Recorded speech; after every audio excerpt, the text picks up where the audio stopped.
कोल्हापूर विमानतळावर विमानाचं hard landing झालेलं आहे। धावपट्टीवर विमानाचं चाक घासलं, पण विमान न उतरता पुन्हा हवेत झेपावलं। विमानातील 64 प्रवाशांच्या काळजात मात्र धस्स झालं।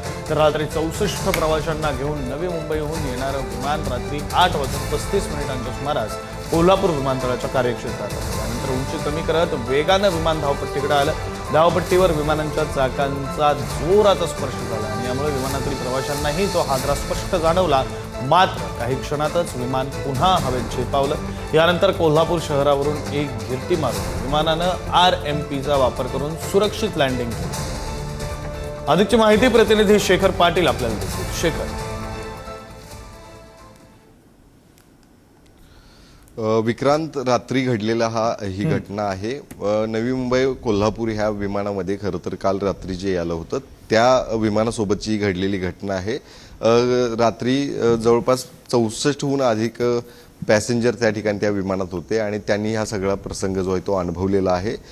यापूर्वी देखील अशी काही घटना जे ते घडल्या होत्या असं देखील सांगण्यात आलेलं आहे। मात्र ज्या वैमानिकांनं या संदर्भात कुठलीही तक्रार जी आहे ती दिलेली नाही सध्या अशी माहिती मिळते। मात्र या सगळ्या अनुषंगाने एक विमानतळ या ठिकाणी सुरक्षेच्या दृष्टिकोनातून ज्या उपाययोजना आणि अंमलबजावणी त्याची करणं गरजेचं आहे ते आता या पुढच्या काळात होणार का हे पाहणं गरजेचं आहे। कारण अशा घटना ज्या ते सातत्यानं जर त्या ठिकाणी घडत असतील तर ते कुठंतरी धोकादायक आहे अशा पद्धतीचं मानलं जातं। त्यामुळे निश्चितच या सगळ्या अनुषंगानं आता विमानतळ प्राधिकरणाकडून काय नेमकं सांगण्यात येतं हे देखील पाहणं गरजेचं आहे। मात्र काल घडलेला हा किस्सा आहे। 2 ते 3 दिवसांपूर्वी मोपा एक विमानाचा देखील किस्सा असाच झाला होता। या ठिकाणी लँडिंग न होता ते डायरेक्ट मोपा एअरपोर्ट या ठिकाणी जाऊन त्या ठिकाणी लँडिंग झालं आणि काही वेळानं पुन्हा एकदा कोल्हापुरात काही पॅसेंजरना आणण्याची वेळ जे ते आलेली आहे। त्यामुळे निश्चित या सगळ्या अनुषंगानं आता सुरक्षेच्या दृष्टिकोनातून आणखीन कोणकोणत्या प्रणालीची या ठिकाणी गरज आहे का आणि त्या आहेत का हे देखील पाहणं गरजेचं आहे आणि त्या दृष्टीनं विमानतळ प्राधिकरण काय हालचाली करतं हे देखील पाहणं गरजेचं असणार आहे।